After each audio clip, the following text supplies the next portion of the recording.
नमस्कार दोस्तों। नया साल आते ही हम अपने मन में बहुत सारी प्रतिज्ञाएं लेने लगते हैं कि वजन कम करूंगा, अच्छी किताबें पढ़ूंगा, नई कंपनी बनाऊंगा, ये करूंगा वो करूंगा। लेकिन क्या आपको पता है 80% रिजोल्यूशंस सिर्फ 2 महीने में टूट जाते हैं और इंसान जहां था वहीं पहुंच जाता है। मित्रों, अगर आप कुछ नया नहीं करेंगे ना तो 2022 की तरह ही 2023 भी आपका सेम हो जाएगा।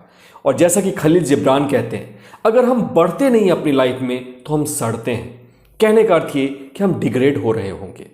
तो मैं आपको कोई रिजोल्यूशन लेने के लिए नहीं कह रहा, मैं आपको कुछ डिसीजन लेने के लिए बता रहा हूं।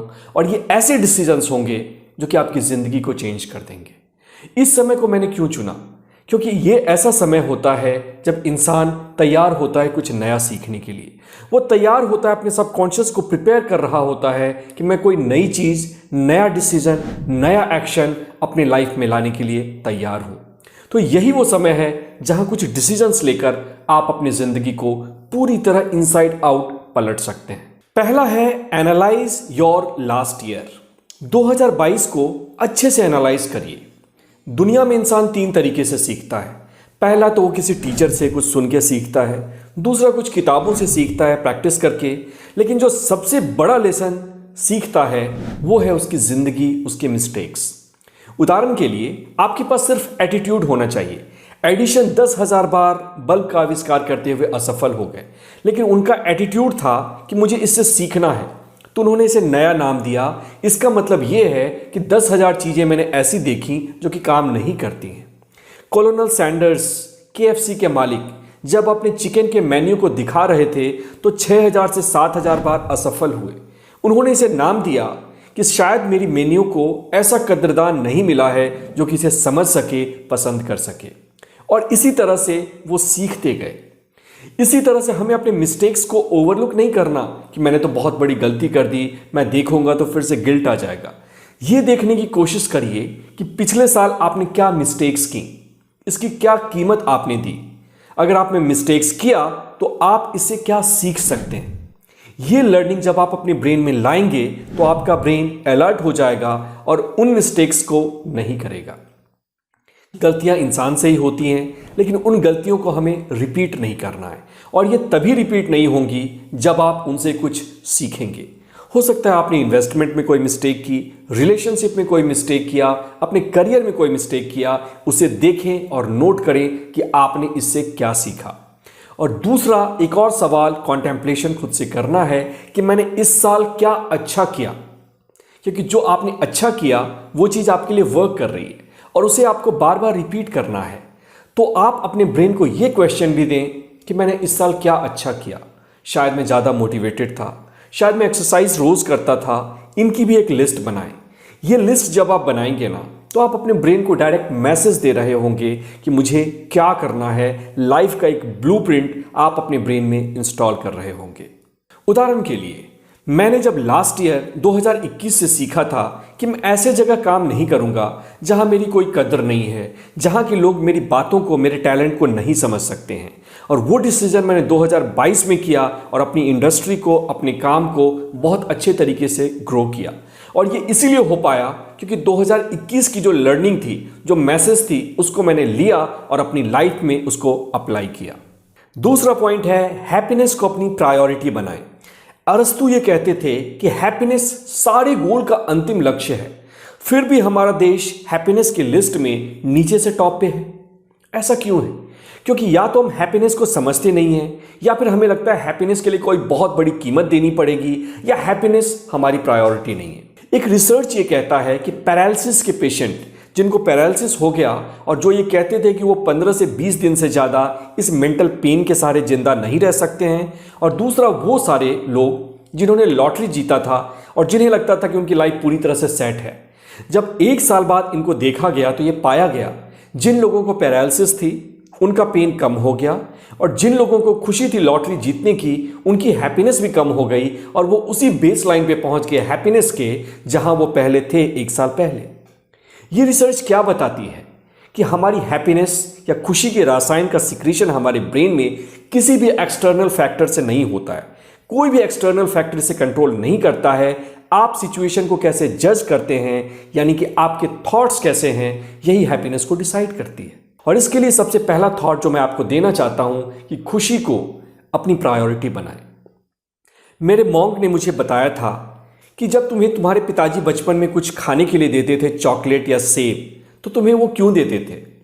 मैंने कहा कि वो मुझे खुश करने के लिए, ताकि मैं इसे खाऊं और इसे इंजॉय करूं। उसी तरह से वो फिर आगे कहते हैं कि इसी तरह से डिवाइन फादर, उन्होंने जो तुम्हें ये लाइफ दी है, वो लाइफ जीने के लिए दी है, इंजॉय करने के लिए दी है। नौकरी, बीवी, बच्चा, हस्बैंड, सब कुछ बाद में आता है। सबसे पहले अपना फोकस ये रखो कि जो लाइफ मेरे सामने है उसको मैं इंजॉय कैसे कर सकता हूं। हर दिन तुम ये सोचते हो कुछ बड़ा होगा, कुछ अनोखा होगा। नहीं, अगर तुम छोटी छोटी चीज़ों को इंजॉय करना नहीं सीख पाए तो तुम कभी भी बड़ी चीज़ों को पाकर भी खुश नहीं रहोगे। इसलिए learn to enjoy, make happiness your first goal. तीसरा पॉइंट है सेट गोल्स। इस दुनिया में आज हम जिस वर्ल्ड में रह रहे हैं, सबसे ज़्यादा कॉमन चीज़ अगर कोई है तो वो है भटकाव या बिखराव। इंसान की एकाग्रता पूरी तरह से बिखरी हुई है और इसी के कारण कोई स्टूडेंट अपने पाठ पे फोकस नहीं कर पाता, कोई बिजनेसमैन, कोई इंडस्ट्रियलिस्ट या फिर कोई एंटरप्रेन्योर अपनी एबिलिटीज के रहते हुए भी उसका सही इस्तेमाल नहीं कर पाता। क्यों? क्योंकि वो अपने ब्रेन को फोकस नहीं कर पाता और उसका डायरेक्शन सही नहीं है। और इसके लिए जरूरी है गोल्स। जिस एरिया में भी आपकी लाइफ काम नहीं कर रही है, उस एरिया में आप अपने ब्रेन को कुछ गोल्स दें, कुछ गोल्स सेट करें और उसे रोज पढ़ें। सिर्फ इतना करना आपके ब्रेन के हार्डवेयर और सॉफ्टवेयर को कुछ इस तरह से एक्टिवेट करेगा कि आपका पूरा का पूरा ध्यान उस गोल पे कंसंट्रेट कर जाएगा। रेटिकुलर एक्टिवेटिंग सिस्टम आपके लिए वो सारी रिसोर्सेज जुटाने शुरू कर देगा जिससे कि आप अपने गोल को प्राप्त कर सकें। आप मोटिवेटेड फील करेंगे, आप इंस्पायर्ड फील करेंगे और तो और आपका माइंड एक सही डायरेक्शन में चलेगा। और जो डिस्ट्रैक्शंस आपकी लाइफ में है ना, ये सारी डिस्ट्रैक्शन आपको आपका ध्यान नहीं भटका पाएंगी। क्यों? क्योंकि आपको ये पता है कि आपको करना क्या है। लेकिन जब तक आपके गोल्स नहीं होते हैं ना, आपको यही नहीं पता होता कि करना क्या है। और जब ये पता नहीं होता करना क्या है, तो ब्रेन एक डिस्ट्रैक्टेबल मोड में होता है। कोई भी छोटी या बड़ी चीज उसे हमेशा परेशान करती रहती है, वो भटकाव में अपनी जिंदगी को जीता है। इसलिए देखिए कि आपके लाइफ के कौन से एरियाज काम नहीं कर रहे हैं। उन एरियाज के लिए एक गोल सेट करें, एक टारगेट सेट करें और आप देखेंगे कि किस तरीके से आपका ब्रेन उस पर काम करना शुरू कर देता है। चौथा डिसीजन जो आपको लेना है वो है वर्क ऑन पर्सनल मास्टरी। अपने आप को डेवलप करना बहुत जरूरी है। एक रिसर्च ये कहता है कि इंसान का करियर हो या रिलेशनशिप की मिठास हो या फिर उसका किसी भी एरिया का ग्रोथ है, वो ऐसे चलता है और बाद में प्लेट्यू कर जाता है। मतलब कि वो जहां था वहीं का वहां रह जाता है। और आपने जाना कि जब हम बढ़ते नहीं हैं तो हम सड़ रहे होते हैं। और इसका सबसे बड़ा कारण क्या है? इसका कारण है कि हम एज अ पर्सनैलिटी ग्रो नहीं कर रहे हैं। हम पर्सनली अपना ग्रोथ नहीं कर रहे हैं, अपनी कॉन्शियसनेस को, अपनी चेतना को ऊपर नहीं उठा पा रहे हैं। मित्रों, जो भी आपकी लाइफ में हो रहा है, आपका रिलेशनशिप, आपका करियर, आपकी इनकम, ये सब शैडो है आपका। जब तक आप बड़े नहीं होंगे तब तक ये सारी चीजें नहीं बढ़ेंगी, क्योंकि राम से ही रामायण होती है और आपके थ्रू ही ये सारी चीजें बन रही हैं आपकी चेतना से। इसलिए 30 मिनट्स का टाइम या 20 मिनट्स का टाइम हर रोज कमिट करें अपने पर्सनल ग्रोथ पे। इस टाइम में सबसे पहले आप मेडिटेशन करें, क्योंकि जब आप मेडिटेशन करते हैं वो सारे नेगेटिव थॉट्स जो कि आपकी ऊर्जा को स्ट्रेस में बर्बाद कर रहे हैं, वो सारे थॉट्स शांत होते हैं। अब आपकी ऊर्जा फ्री हो गई और इसे आप एक नई दिशा दे सकते हैं, इसका सकारात्मक उपयोग कर सकते हैं। दूसरी बात ये कि पर्सनल मास्टरी में आप खुद से ये पूछें कि मैं एक जीनियस की तरह कैसे सोच सकता हूं। मार्टिन लूथर किंग कैसे सोचते होंगे, रविंद्रनाथ टैगोर कैसे सोचते होंगे। क्योंकि अगर आपके विचारों में महानता नहीं आएगी तो आपके जीवन में कभी भी ग्रेटनेस नहीं आ सकती है। तो एक महान आदमी की तरह, एक साइंटिस्ट की तरह, एक टॉप स्पोर्ट्स पर्सन की तरह, एक एंटरप्रेन्योर की तरह, जिसे भी आप लाइक करते हैं उसकी तरह सोचना शुरू करें। और जो भी आपके नेगेटिव विचार हैं वो आप देखेंगे ऑटोमेटिकली ये कम होने लगे हैं, खत्म होने लगे हैं। क्योंकि आपका ब्रेन एक ऐसा रेलवे स्टेशन है जहां एक ही ट्रैक है। एक टाइम पे या तो पॉजिटिव रहेगा या एक टाइम पे नेगेटिव रहेगा। और जब आप पॉजिटिव थॉट्स अपने माइंड में रखते हैं तो नेगेटिव थॉट्स गायब होने शुरू हो जाएंगे। आप किसी अच्छे राइटर की बुक को पढ़ सकते हैं, कुछ ऐसा सुन सकते हैं जिसके सहारे कि आप अपने ब्रेन को कुछ नया सिखा सकें। ये ऐसे एक्सरसाइजेज हैं जो कि आपको शक्ति देंगे, जो कि आपको कॉन्फिडेंस देंगे, एक अच्छी फीलिंग देंगे। और रिसर्च ये कहता है कि जब आप सकारात्मक महसूस करते हैं, ये कॉन्फिडेंस हो या एक्साइटमेंट हो या इंस्पिरेशन हो, ये वो जोन होता है जिस समय कि आप सबसे ज़्यादा प्रोडक्टिव होते हैं और अपने रिसोर्सेज का सबसे सही इस्तेमाल कर रहे होते हैं। और last but not the least, ये पॉइंट बहुत इंपॉर्टेंट है, पूरे ध्यान से इसको समझिएगा। Learn something new. मित्रों, हमारा ब्रेन हमारी लाइफ का ब्लूप्रिंट है और अगर हमें अपनी लाइफ को चेंज करना है तो हमें अपने ब्रेन को चेंज करना पड़ेगा। और रिसर्च ये कहता है कि हम अपने ब्रेन को चेंज कर सकते हैं क्योंकि ये प्लास्टिक है, ये आयरन की तरह नहीं है। न्यूरोप्लास्टिसिटी का कंसेप्ट यही कहता है कि हम अपने ब्रेन को जैसा चाहें वैसा चेंज कर सकते हैं और उसका रिस्पॉन्स ये होगा कि हमारी लाइफ ऑटोमेटिकली बदलनी शुरू हो जाएगी। लेकिन ब्रेन के साथ या न्यूरोप्लास्टिसिटी कैपेसिटी के साथ भी यही सच है कि अगर आप इसका यूज़ नहीं करते तो आप इसे लूज़ कर देते हैं। क्योंकि जो भी हमें हमारी लाइफ में मिली है ना, हमें either we have to use it or we have to lose it. इसलिए इसका यूज़ करना शुरू करें। जो भी न्यूरोप्लास्टिक पावर है ब्रेन को बदलने की, इसका सकारात्मक इस्तेमाल करना शुरू करिए। कैसे, मैं बताऊंगा। कुछ नया सीखकर। जब भी आप कुछ नया सीखते हैं ना, तो नए न्यूरॉन्स की एक फैमिली बनाते हैं। जैसा कि आप जानते हैं कि आपके ब्रेन और बॉडी के सारे फंक्शंस के लिए आपके ब्रेन में न्यूरल सर्किटरीज हैं। तो जब आप कुछ नया सीखते हैं तो नए न्यूरॉन्स को इंगेज करते हैं, उनको एक नया काम देते हैं। और जब इनको एक नया काम मिलता है तो ब्रेन सक्रिय होता है, ब्रेन का पावर बढ़ता है। एक रिसर्च ये कहा गया है कि जो डिमेंशिया के पेशेंट होते हैं, जिनको अल्जाइमर्स डिजीज होती है, ठीक है वो स्ट्रक्चरल प्रॉब्लम है न्यूरॉन्स की, लेकिन उनमें भी ये देखा गया कि एक ग्रुप को एक पजल दिया गया सॉल्व करने के लिए और दूसरे ग्रुप को बोला गया आप आराम से रहो। जिन ग्रुप ने नए नए पजल्स रोज सॉल्व किए, उन्होंने अपने ब्रेन को यूज किया, न्यूरोप्लास्टिसिटी को एक्टिव रखा और उनकी मेमोरी का लॉस बहुत कम हुआ। लेकिन जिन ग्रुप ने कुछ नहीं किया, उनकी लॉस बहुत तेजी से हुई। निष्कर्ष ये कि आपको लगातार एक स्टूडेंट बने रखना है।